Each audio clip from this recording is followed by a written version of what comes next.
on digital radio, on the app, on your smartphone, on X, YouTube, and Facebook. The Sportscast. Expect the unexpected.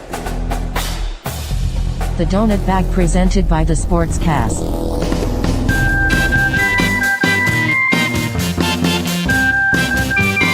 The Donut Bag, hosted by Joey Bag of Donuts.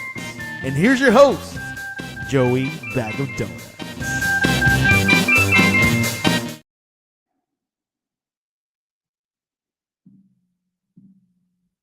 Oh, this is so weird that the Steelers had a bye week, and it's fun to just watch the other teams play. And I don't know if I've ever seen a situation where every other team in the AFC North lost.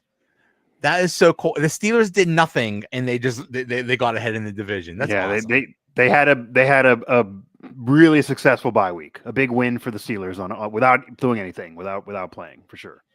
Yeah. Going into the season, I think we had a lot of low expectations, and I think we need to adjust those expectations now. Everybody assumed the Ravens would be awesome and contend for like the top spot in the conference, and the Bengals would probably be good. I think we all assumed the Browns would suck, and that happened. But I mean, wow, the Ravens look horrible. The Bengals are a mess, and the Steelers are sitting pretty. Do you think the Steelers can actually win the AFC North? So it's kind of funny. I brought this up a day or so ago, and I never would have thought entering the season that the Steelers were going to win the division. I did think that the Steelers would likely be a playoff team, and it would be on the board to maybe finally win a playoff game for the first time in almost a decade. I thought with a quarterback upgrade, a veteran QB like Aaron Rodgers, assuming he's healthy, they could maybe win a playoff game. But I still didn't believe that even with Rodgers, based on the roster, based on their still weaknesses of the roster, the running game, the defense, etc., wide receiver depth, that they would be able to go on a deep run and embark on a championship game appearance or amazingly get to a Super Bowl. I didn't think that was really going to happen. But now when you look at the landscape of the conference especially, and certainly when you first start looking around the division, because before you worry about anything else, maybe this sounds like a coach, Tomlin would probably love this, you worry about the division. You worry about game to game and then the division, and then once you win the division, you look around the conference. Once you're in the dance, anybody can do anything. And as you mentioned, the Bengals without Burrow, even trading for Flacco, he's been around the block, but it's been a couple years since he's really done this. He had that Cinderella 2023 campaign with the Browns where he got him in the playoffs, but he's looked a shell of even that the last couple years, even this year. So adding him was a desperate move. They had to bring in a veteran, but without Joe Burrow, they're not a championship contender. They might not even be a playoff team. They didn't even get in with him last year because the defense was so bad. They still have issues there.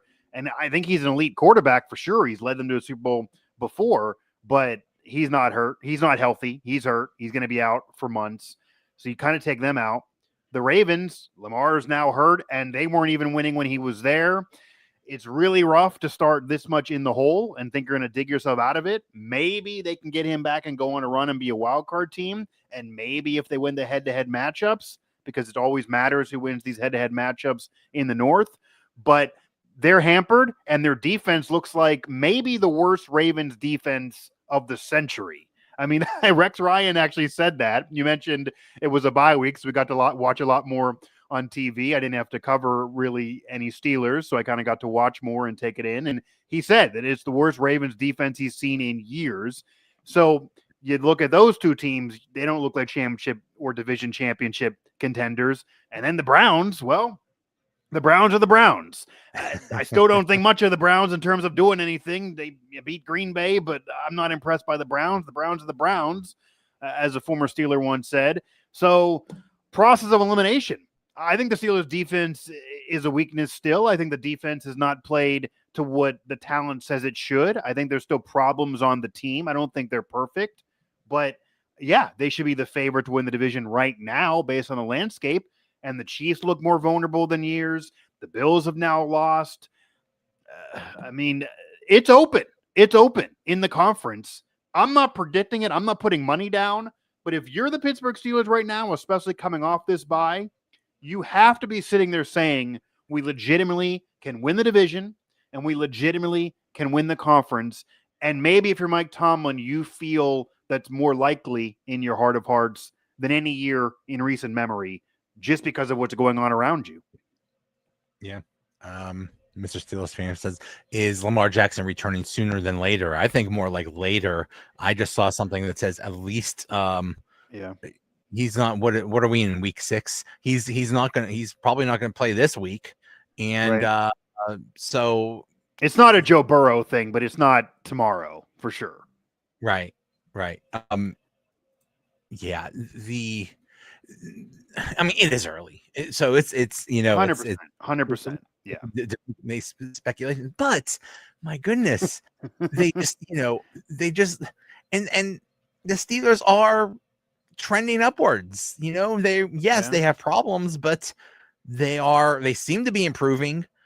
And the schedule coming up is supposed to be easy. The next game is against the Browns. Then they have the Bengals. Right. So we'll see, but oh boy, I mean, they could not have asked for a better result from the bye week. Could not have asked for a better result from the bye week. 100%. Yeah. The division games are must-win games. Must win, and I mean, God, they're the division games are always must wins. I kind of do hate when people throw out must win when it's this early in the season, but you have to win the division games, and the only way they're not the favorite that I'm saying they are right now is if they start dropping these division games.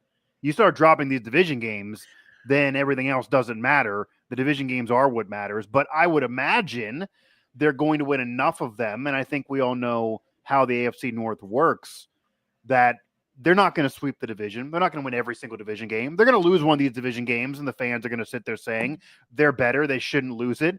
That's how, and Mike Tomlin's going to have in his post-game press conference to all of us, he's going to sit there and say, it's AFC North ball. It's AFC North football. It's AFC North football. We knew what it was going to be like going in.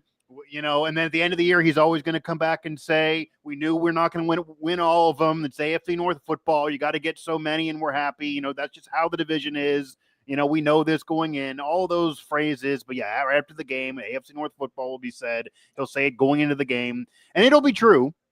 The Browns could beat him one. The Bengals could beat him. They could beat him this Sunday. They could beat him this Sunday, and nobody would be really shocked. But the funny thing is, because you're still looking at overall record before you really get to the tiebreakers. This is what I said to somebody earlier when they brought up kind of what I'm saying now, that you could still lose divisional games, and that means you're still vulnerable, and anybody else can win the division. Even if they start losing some of these divisional games, and even if they would lose to the Browns this coming weekend, I can't believe the Browns, the Bengals right now, even with Flacco, certainly without Burrow, and certainly the Ravens without Lamar Jackson, maybe even when he comes back because they're in such a hole, are going to have a win-loss record overall to even make it matter.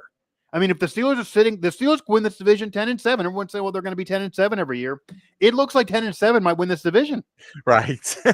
I mean, and then if the Browns have 7 wins and they're like, oh, I beat the Steelers twice, that don't matter. You got to win enough of the other games. So these teams just aren't good enough to win enough of the other games, even if they happen to win these, AFC North games, AFC North football games.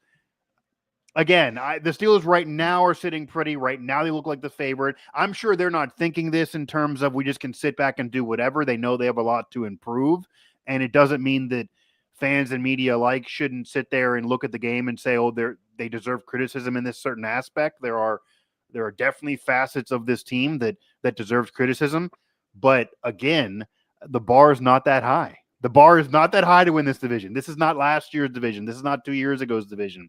This does not look like a year where the Ravens are going to go ahead and make a deep run.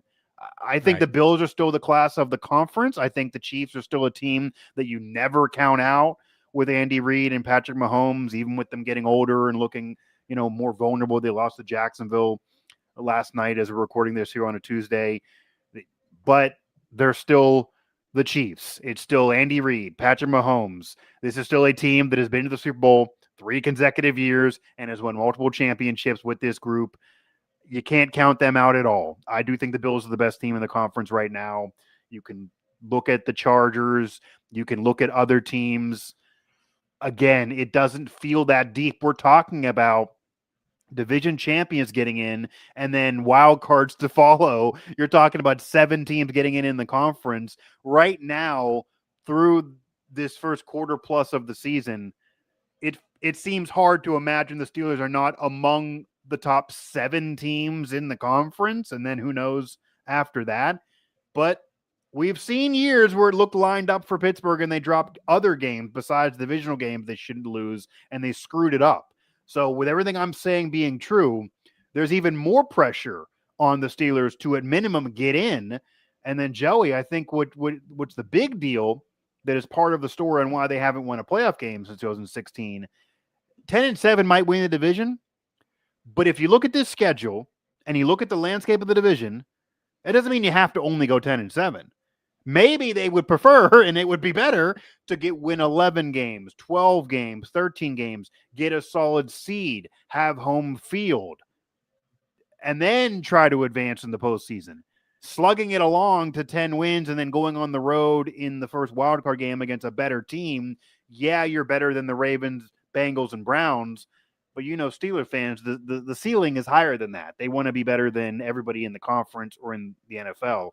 To do that, they need to have a better situation once they get in. That's what has been happening the last 2 years. Yeah, you make Right. the playoffs, and then you Right. go on the road to like Buffalo or something like that, or Baltimore or something, and get slaughtered. Hey, let's have our home game, and then we'll get slaughtered. Let's lose at home or something. Yeah, well, I mean that's happened. I don't know if that would be digested better, but still, you'd like to have as many wins as you can get during the regular season if you're a Steeler fan, and then you'd like to be able to be in a better position to actually win a freaking playoff game, because getting in with Aaron Rodgers is going to make the fans want to actually win the freaking playoff game. There's more pressure on doing that this year than any of the recent years. And to make the Aaron Rodgers signing make sense, even though he's played well so far, you do have to get in and then win a playoff game. That's kind of the bar with him.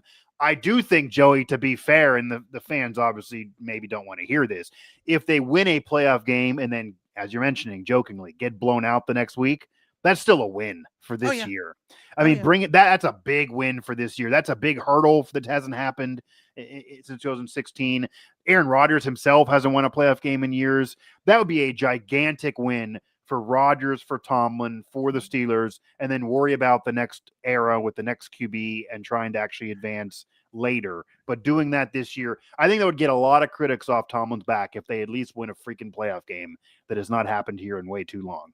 It's like something hanging over his head. Yeah. And right. It's funny when they say, "Oh, these players and coaches, they don't pay attention to the criticism. They don't pay attention to the media." They do. Oh yeah, they do. Yeah, they do. And sure. it seems like this year was just a bridge year. People were saying, "Oh, they're all in." It's like, no, they're not. They just got some temporary pieces for this year. And Sure. Everything is about 2026. Everything is about the NFL draft and drafting the chosen one, the savior. So this year is just like a placeholder or whatever. And the main goal is just win a damn playoff game. So we'll see, but win a damn playoff game. Yeah, I mean, win a damn. That should be a shirt at the strip district or something like that. Just win a damn. Yeah, it might be, and win a damn playoff game. I would buy it and I would wear it if they win a damn playoff game. And then you do have the pressure to draft that QB and have him be the right guy and not go through the same song and dance of when they brought in Kenny Pickett. Obviously, that didn't work out. You don't want to swing and miss at first-round quarterbacks multiple times in a 5-year stretch. There will be pressure to do that. It'll drafts in Pittsburgh. I definitely hope to be down there covering it. That's going to be a wild atmosphere, to say the very, very least. And to be able to draft the next guy in the city, I mean, that could be a story that fans remember for generations. But there's pressure to do it. And by being a playoff team this year and having the landscape, it's not like they're going to get a top 5 pick. They're going to probably have to trade up for somebody they like. Or, this is the other problem. They're never bad enough to have somebody fall in their lap. They're going to have to either make a move or hope there's somebody still there. They did draft Pickett late in the first round at pick 20, but that didn't work, obviously. They're going to have to hope that situation can maybe happen again with a better QB. We will see what happens next year, but as far as this year goes, and maybe Rodgers wants to come back for one more year. I don't think they want him to do that. I think they kind of want this to be a one and done thing, even if it works out. But maybe he's pressed to do one more. Who knows? But yeah, they're going to draft and likely try to find that next quarterback with the draft here in Pittsburgh. Before that, though, the schedule does open up for them and the landscape does open up for them to make this year something of note. I highly doubt it's a championship year, but something of note.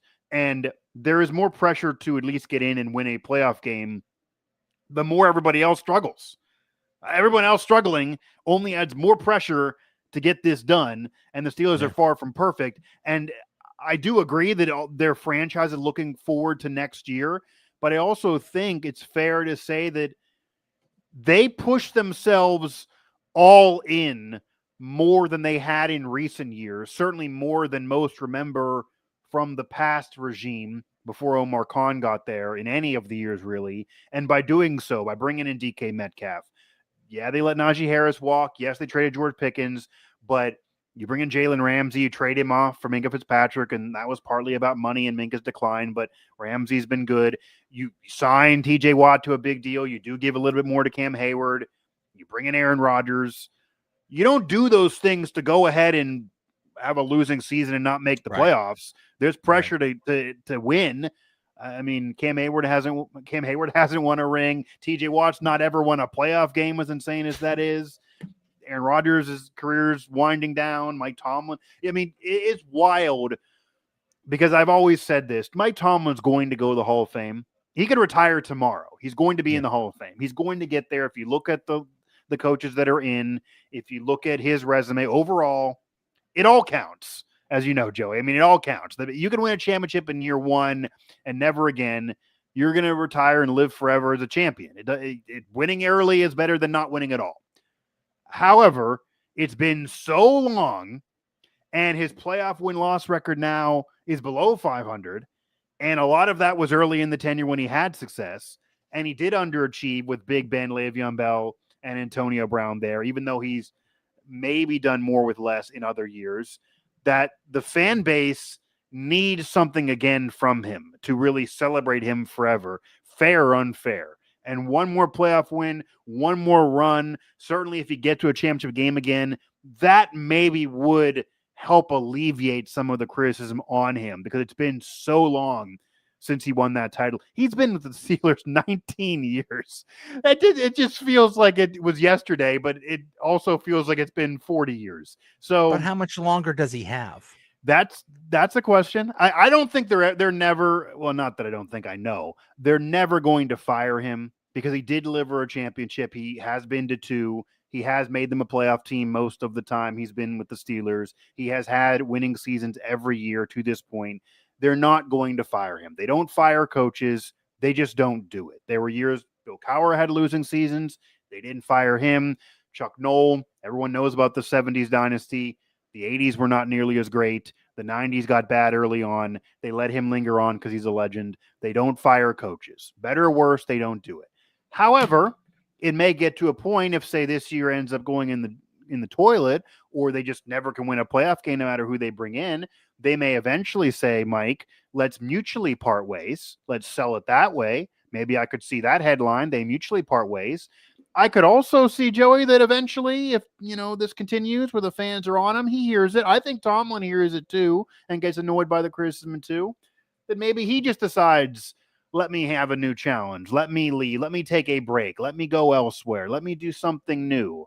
I know from sources with other teams that, for example, the Carolina Panthers, I've heard from many sources down there that their owner loves Mike Tomlin and would move heaven and earth and fire whoever's there to instantly bring him in.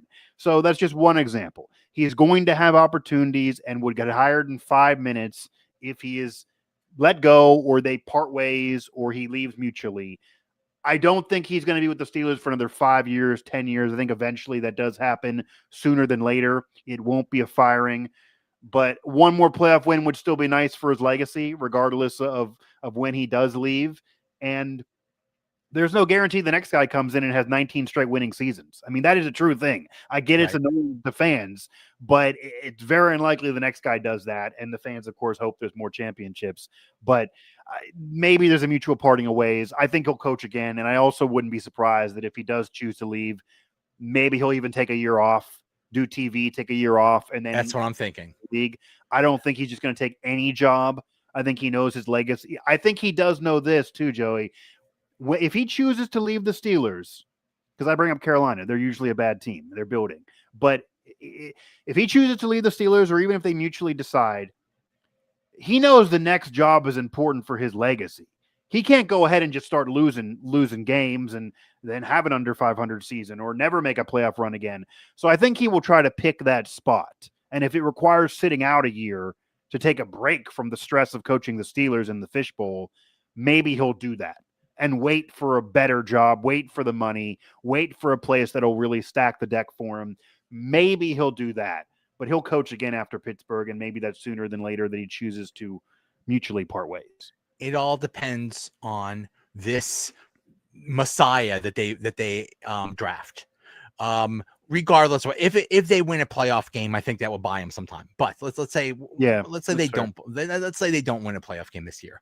Okay. Next year, they're going to draft this wonderful rookie quarterback that will solve all our problems. And if he's the next Ben Roethlisberger, then he has it made. He could coach for the next 10 years. But if it's the next Kenny Pickett, he is screwed. And then we're going to say, whoa. You had a chance with Kenny Pickett. You failed. You have a chance with this guy. You failed. You're screwed, dude. That's it. Then he is. Then, like you said, he'll choose TV for a year and make like $30 million.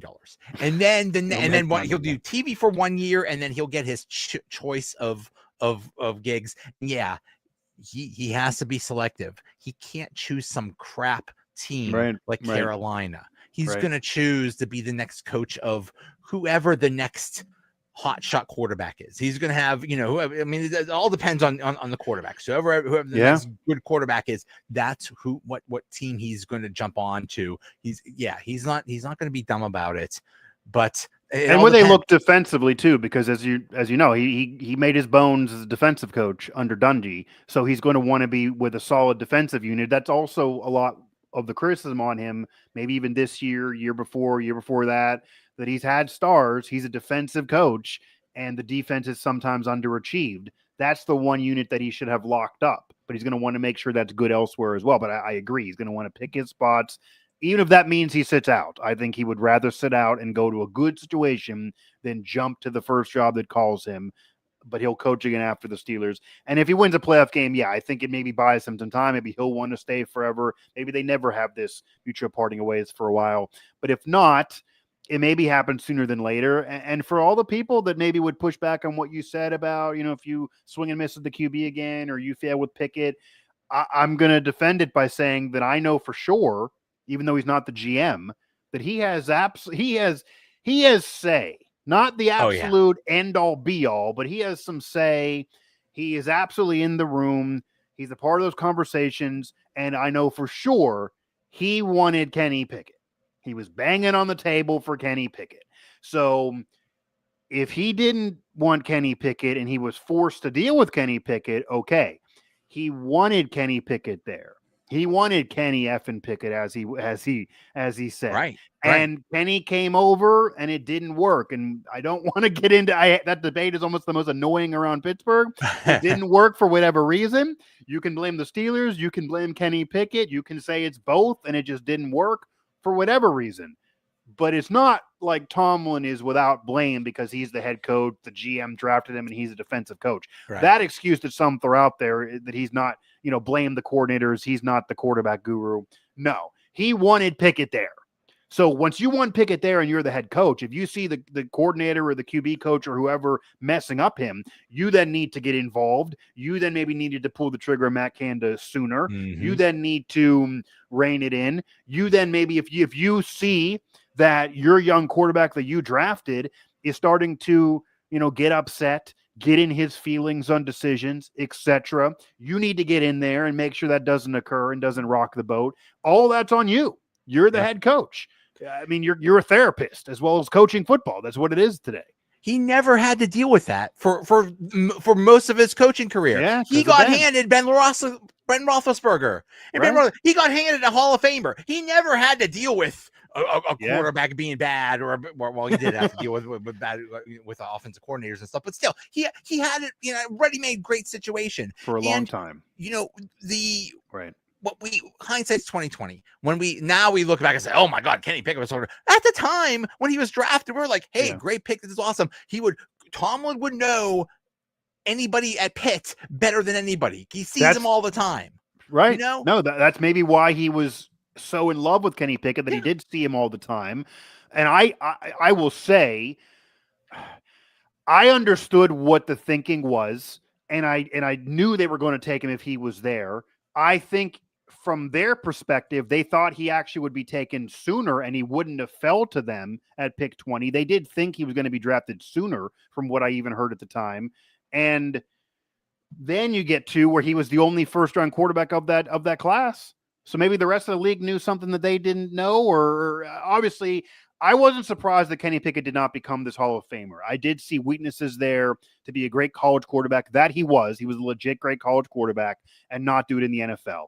However, the Steelers were gung-ho on him, and maybe because, they saw him so often, they thought we're seeing something that everyone else is missing maybe. And yes, if he's going to fall, we got to take a shot. We can't pass him up when he falls to the late first round. I get not wanting to pass him up maybe. And I get at that point that why not? But it just didn't work. And maybe he almost did him a little bit of a favor kind of wanting out, and they kind of ended that sooner than if they had to drag it out. And now I do understand bringing in Aaron Rodgers as a stopgap. There's pressure to win now. I think he has something left in the tank. I thought that even last year. He's shown that so far. If he stays healthy, they can win a playoff game this year. And then you look to next year and try to draft that next guy, which they're going to do. And I did see one of your commenters there. It is kind of funny now that maybe Kenny Pickett will get another shot with the Raiders. Obviously, the Browns didn't work out. It looks like he's going to start now with Geno Smith being so bad. I cover the Mountaineers in West Virginia. It'll be funny if the Pitt product ends up replacing the Mountaineer because Geno's he's not getting it done so far. He's not getting it done. I would maybe consider benching him at this point if I was there, but it just didn't work in Pittsburgh. And now it's going to be a deep draft class next year. But the funny thing is it's looking not as deep as maybe it once was if you follow college football. So that's another issue with where they're maybe going to be picking. They may have to trade up, which I don't think Omar Khan's against doing. He's proven it, but they may likely have to trade up if they go ahead and win a wild card round. They're not going to be in a spot to take that top QB.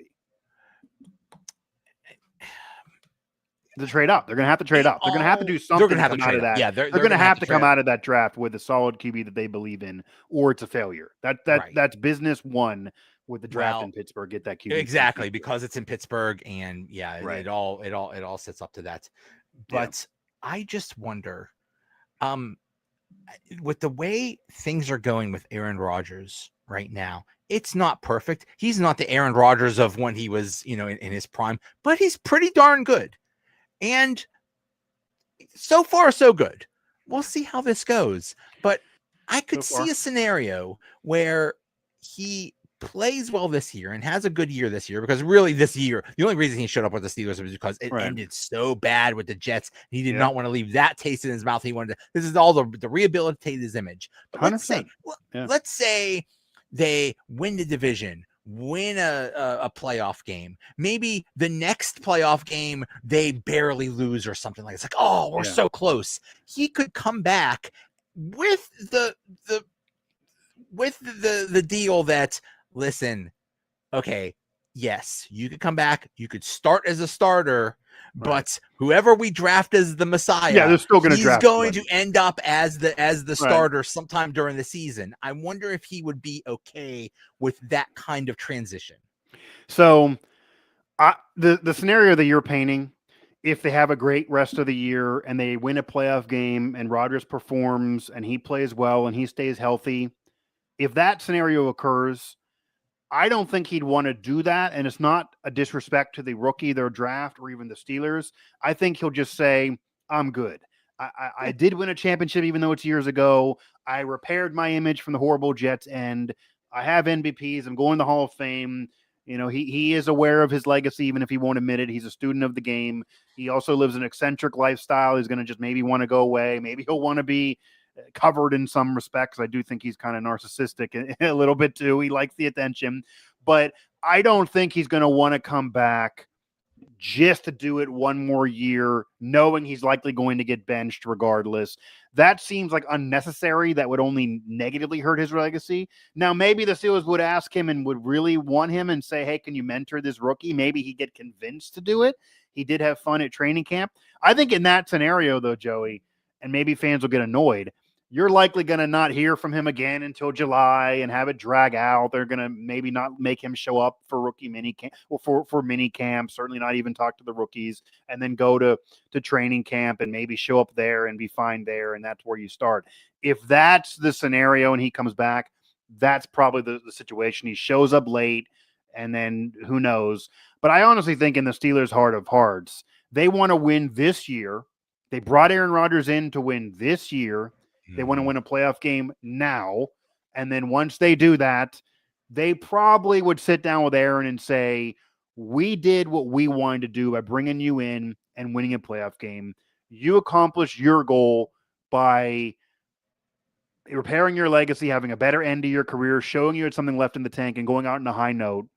Yeah, maybe we believe that we could go one more step because we didn't lift the Lombardi trophy, but we also need to worry about the next franchise guy, our next quarterback. The future of our franchise has to start at some point. We can't keep dragging it on with a 41, 42-year-old. We kind of wish you would just retire, kind of prefer the retirement. I think they kind of want him to retire if they win a playoff game. Now, if they would all of a sudden lose a playoff game and lose a close playoff game and Rodgers still looks like he's slinging it, maybe they would again say, let's go one more year and bring in the rookie still. No matter what, though, they're drafting a quarterback with the draft in Pittsburgh. They just have to do that, and it will happen.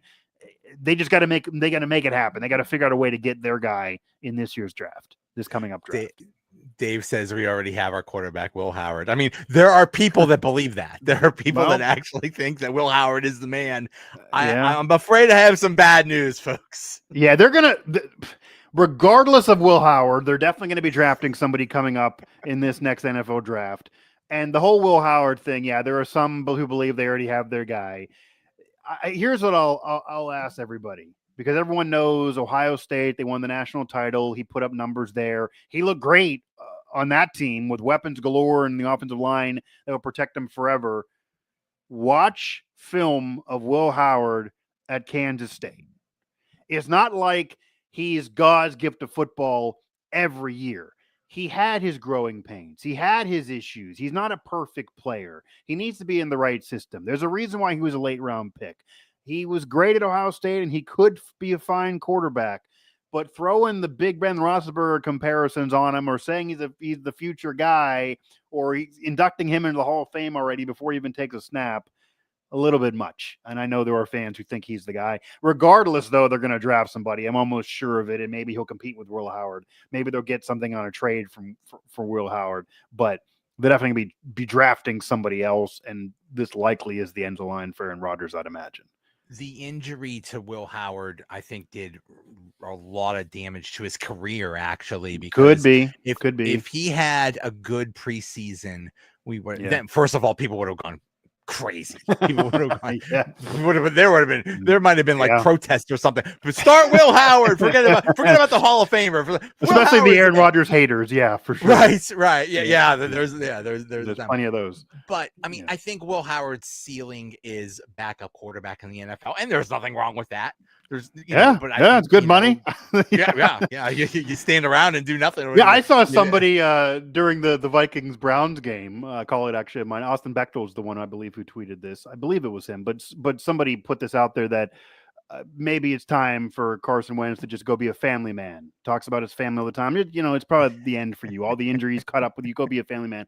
And I said, mediocre NFL quarterback pays better. A mediocre NFL Right. quarterback pays pretty well. Right. So, I mean, you can be plenty of years to be a family man, plenty of time to be a mediocre NFL quarterback. To So. just stand there on the sideline while everybody else is getting their Backup destroyed QB pays well and too, making right? millions of dollars. Yeah, that's an ideal job right there. Yeah, backup QB pays very, very well. Backup QB pays well. Mediocre QB pays very well. Why do you think so many of these journeyman quarterbacks that end up with a career in media, that look the part, that sound the part, that always could have went in that direction, put it off and linger in the league for 10 years? And people say, why didn't you just do this sooner? Because backup QB pays really well. It's a really good job. And yeah, national media might too. But backup QB is a good gig. There's no reason to run away from it. Now, Will Howard may think he can do more than that, and maybe he could. Maybe he'll get a chance, but they're going to draft somebody. He's a late-round quarterback for a reason. You can't just go off the Ohio State film. He did get hurt, and that does probably hurt his situation now. And we will see who's out there for them to take in that next draft, because, again, it would probably be the most shocking result in Steelers draft history if they do not draft a quarterback in the 2026 NFL draft, regardless of how this year goes. If they don't somehow come out of there with a quarterback in the early rounds, especially, that would be very, very shocking. I just heard today someone said, you know what? Actually, 2027 is a really good quarterback class. Like, no. if they announce the Steelers pick at the Pittsburgh draft and it's not a quarterback, it could get ugly down at Point State Park or wherever the heck they're having that thing. Yeah, I mean, hey, the 2027 class might be a great class, sure, but I don't think any fan wants them to kick the can down the road anymore, especially if Rodgers does leave. The only way that would work if somehow Rodgers would stay. And with the draft in Pittsburgh, knowing you need this quarterback, knowing they've been looking for the franchise guy since Big Ben, really, you could even argue they should have got out of the Big Ben business sooner. The end of Big Ben was rough, so they've been mismanaging it for years. They got to find a way. They got to trade up. They got to find a way. They got to make something happen with the QB they believe in. And if not, they need to be bringing Aaron Rodgers back, who's healthy, who's still good, and they really need to be selling you on the next year's class. But I don't think that would work. Yeah, they need a quarterback in Pittsburgh as the next Steeler great. They need to at least sell that and believe that. There's no guarantee that happens, but they need to believe that guy they take is that next quarterback, is that next franchise guy. It's funny though, you have all these. We're all college football fans this year because we're all looking at who's going to be that quarterback. But like, I'm not really impressed with any college quarterback right now. They're all a mess right now. A lot of them Arch are Manning or the dude at Penn State. Oh my goodness. Yeah, well, that was the thing. The dude at Penn State, Drew Aller, is who many think the Steelers should go for, and that would he's not a Pitt quarterback, but that's kind of still a local flavor with a lot of the fans rooting for Penn State. But yeah, he's looked vulnerable in the big games. He's looked his worst.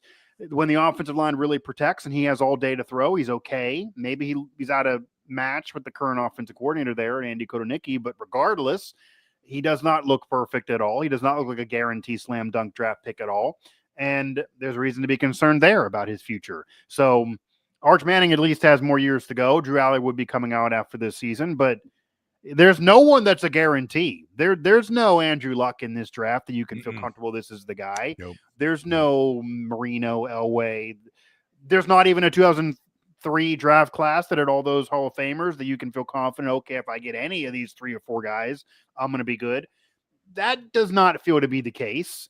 But there's still pressure on the Steelers to, if there's 1 or 2, they got to find a way to get them. They got to figure it out. And there are maybe guys that'll end up producing that people didn't think would. So maybe that also exists, and they got to find that guy too. But Drew Aller's no longer that guarantee. If you've noticed, that noise has calmed down a little bit once you've watched Penn State lose a couple games and he plays poorly. Oh my goodness. They can't beat UCLA, and it's not just that they lost. My wife's to UCLA. a Penn State alum, so yeah. It's how they lost. I saw the end of that game, and if I was Drew Aller, I don't know who that offensive coordinator is, but I would just punch that dude because that's just not working. It doesn't look like it's working. It looks like he's kind of Andy Kotonicki. He coached Kansas with a dual threat quarterback, and now he's at Penn State, and it looks like he's still trying to do the same work he did with Jalen Daniels at Kansas. It does not appear they really, really fit. I even said that on a Penn State show not long ago. But with that said, they still should have beaten UCLA. UCLA had already fired their coach. They were 0-4 going into the game, and Drew Aller needs to overcome if he's really going to be a future NFL star. You got to figure it out. You can't just blame the OC in college. Right. That's not going to work in the NFL. Kenny Pickett, I'm sure in his heart of hearts, doesn't love Matt Canada as an OC, but you can't just blame Canada and say that's why my career is going nowhere. You got to figure it out. Pickett did not, and Drew Aller will have to if he gets to the Steelers or wherever he is. But nothing's a slam dunk, and Drew Aller certainly does not look like a slam dunk right now. Yeah. So what do you think is the Steelers' biggest problem right now? I think it's actually twofold. I was trying to debate in my head whether I go running game or defense. I mean, I wrote about this after the Seattle game. The defense has not been nearly good enough based on the stars and the talent that is on that roster. I know they force turnovers, but the defense is 28th right now, I believe, in total yards allowed. It's a bend but don't break defense, but how often are you going to be able to force 3 or 4 turnovers a game every week? If they force 3 or 4 turnovers every week, yeah, they have a chance to win, but that's hard to request that or rely on that every single week. When they don't do it, they can't win. And that defense has just not been good enough. And the secondary is really maybe where you point to if you got to pick a spot. So maybe the secondary is the issue. Teams can pass on them no matter who's the QB. And then it's really a tie between that and the running game. Because when you have an older quarterback who's not nearly as mobile as he once was, even though he can still throw, it puts a lot of pressure on the offensive line to really protect, because if you want to be an Aaron Rodgers defender, you could say the Jets offensive line screwed him over there and they got him hurt. That gotta be better with the Steelers. And they don't have a legit running game to then set up the pass or make it easier on Aaron Rodgers to not make this offense one-dimensional. And unless that running game is improved and unless that defense is improved, there's a ceiling for this team. But as we said at the top of the show, even with those issues that I admit fully exist, the division landscape right now looks like it's ripe for the taking, and it looks relatively easy because these other teams have bigger problems and bigger fish to fry than the Steelers do. So they might be able to win the division by default, but their defense and running game, it's still not championship caliber by any means, and needs to be way better for them to win these games that they need to win the rest of the year. It's funny. Well, for one thing, the secondary was supposed to be the strength. Oops. But the running game improved in the last game. It did. But you needed, I don't know, half the stadium to block for you guys. That doesn't really count. Is that sustainable, having 7-8 guys back there to block?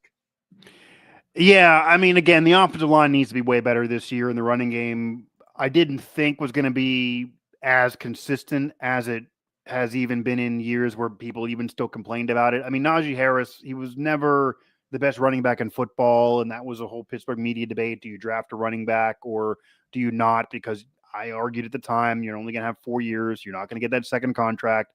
That's the issue. The offensive line isn't good enough at the time. I was right. They only had 4 years. They didn't win enough because that's the issue with drafting a running back. You don't get the second deal. But to his credit, 1,000 yards every year. He was very, very consistent. They don't have that guy now. So not having that guy now puts even more pressure on the offensive line, puts more pressure on your aging quarterback. You don't have wide receiver depth. Pat Freiermuth has not been good. He's not going back to Penn State. He's been in the witness protection program most of this year, almost written out of the offense in Ireland. And, he fit the bill of loving going down there. I know he was toasting a beer and getting excited a year ago when they got the game on the schedule, but he didn't do anything.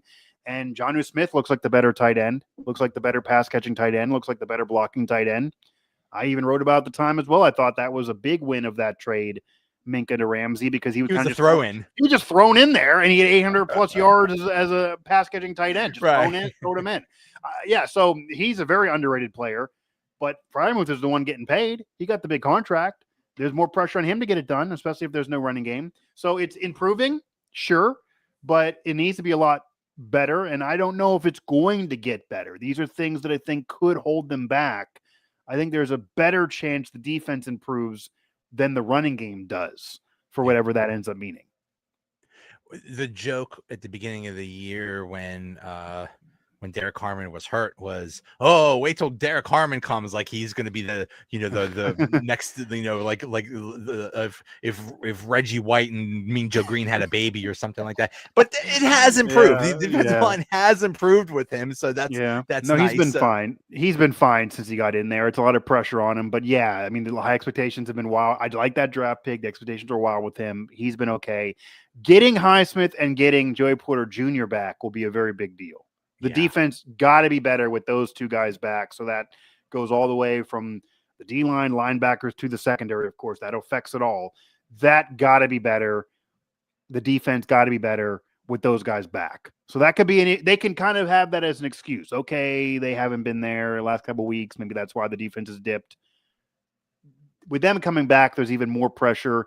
And, facing Cleveland usually is what the doctor orders a lot of the time. So we'll see if that works as well to kind of fix your ailment. They're going to be facing a young quarterback, a rookie quarterback, no matter what. Dylan Gabriel looked okay in London. He looked okay in London, didn't make major mistakes. I believe had a couple touchdowns, looked okay. Shedeur Sanders, we haven't really seen outside the preseason.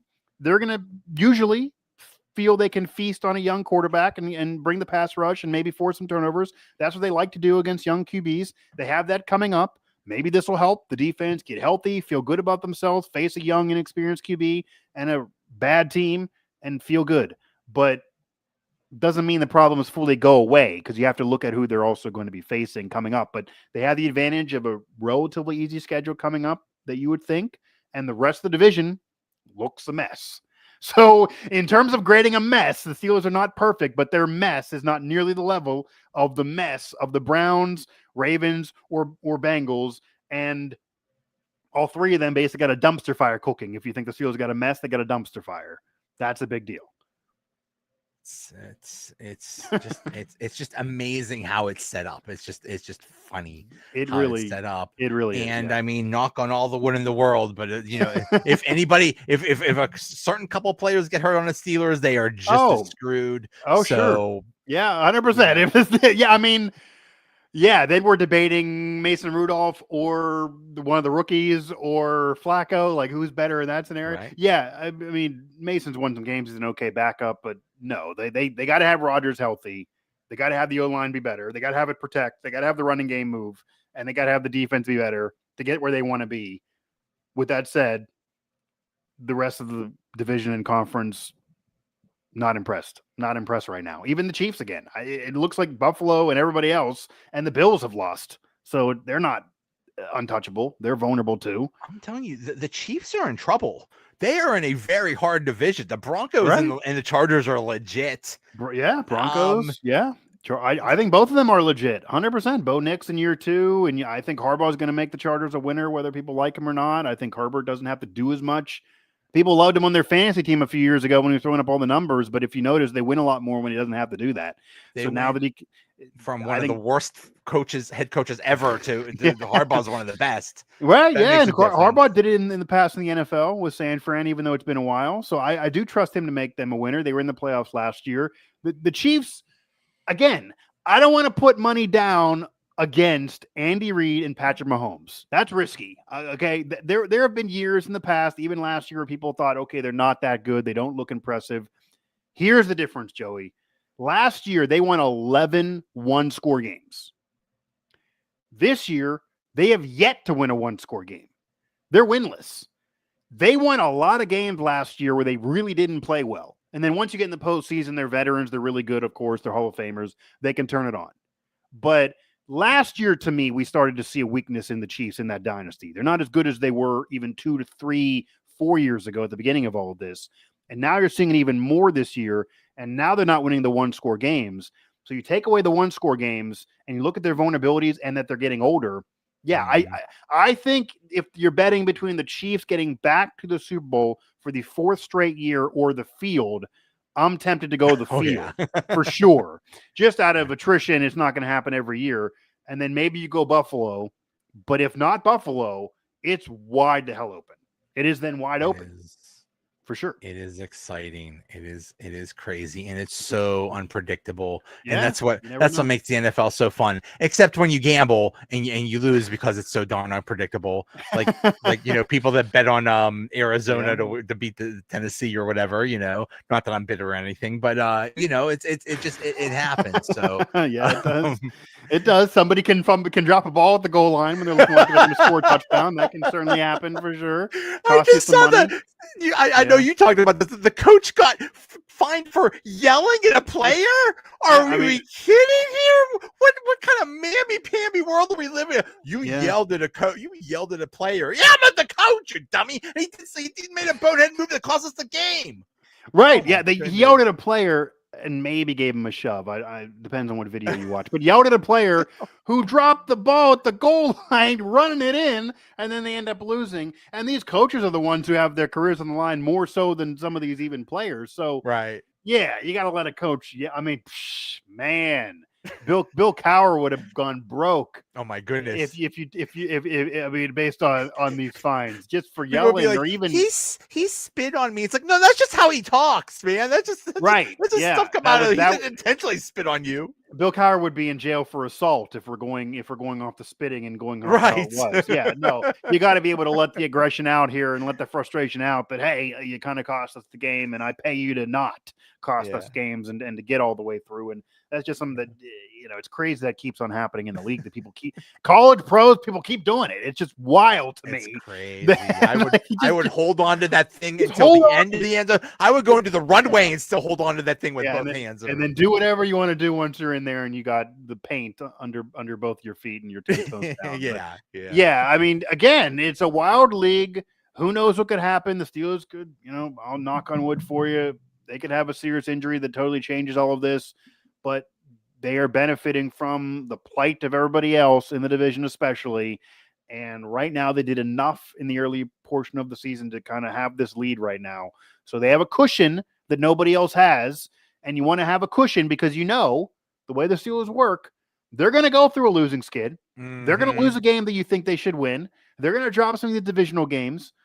But right now, they look like they have a cushion that these other teams do not have, that even if they do all that, they'll still be in a better spot to maybe win the division, at least get in the playoffs. Yep. All right. Hey, thanks so much. How can people find you, follow you, and get more of your work? Yeah, no problem, man. It was fun. You can find me on everyone on social media for sure at Mike Ostie 11. I do cover West Virginia. As I mentioned, I run West Virginia Sports Now as part of the Pittsburgh Sports Now family of networks. Cover the NFL all through pro sports, featured writer with Yardbarker. So a lot of my work can be found at Yardbarker, a lot of national content there, can be heard on Sirius XM. I do have a personal podcast of mine called Mic Drop, which includes a lot of Pittsburgh sports talk and other shows as well. And then now part of a new venture with some Pittsburgh sports colleagues, Paul Zeiss being one of them, John Phillips, formerly of The Fan, that I started my career with, being another. And actually, we're going to have Todd Haley coming up on the show this coming up weekend. So Steel City Sunday, pre and post game show. John Phillips hosts it all. Myself, Zeiss, Jerry DePaula, actually, who recently retired from the Trib, a colleague of mine when I was with the Trib. He's a part of it on the post game side. Todd Haley's going to be part of the pregame coverage. That's all out there, so I can say it now. John Phillips hosts it. Steel City Sunday, pre and post game show. Find it everywhere you get your pre and post game shows, all over social media. And I am definitely happy to be part of that. So that's going to be awesome with Todd Haley there. Connection to both teams. I'm sure he's going to be dropping some hot takes. That's a reason to listen and watch if you don't care about any of us. Yeah, he's still active on Twitter and very much posting good stuff. And he's not shy to let you know how he feels. And he's already dropped some Steeler opinions. He likes to tell you how he thinks about the Steelers. Of course, he knows the Browns very well as well. So I'm sure Todd Haley being on against Todd Haley on Steel City Sunday on the pregame side this coming Sunday before Steelers Browns. That'll be a big deal for sure. And I'll be on there with Zeiss, DePaula, and a few others. So special guests usually happen on that. And that's definitely a venture that I'm a part of now. But in addition to my work with Sports Now and Yardbarker. But you can find me on social media. I know Joey can find me there, and happy to be on. And I'm jealous of some. I see your old school WWF figures back there. What you got, a WWF record? I just got a this chest. It's just a chest of Oh, that's a chest. Okay, I thought that was Yeah. maybe. Well, thought no, maybe that was a I record have- somehow, a record I player. have a with this million. logo? That's in another room. I have a whole bunch of Okay. wrestling action figures and toys, and yeah, I've basically not grown up. That's my problem. Okay. Um, yeah. I wish I could do that. My wife, I think, would be very, very upset if I made the I make it my home office studio anyway. But if I go too buck wild like that, I think she'd Right. get upset. But nonetheless, yeah, I'll have to jump on with you sometime and we'll talk old school WWF. Yes. Or Oh, WWE. oh, definitely. Oh, definitely. All right. Hey, But thanks so much. man. This was awesome. Yeah, man. Have a good All night. right. I'll see you.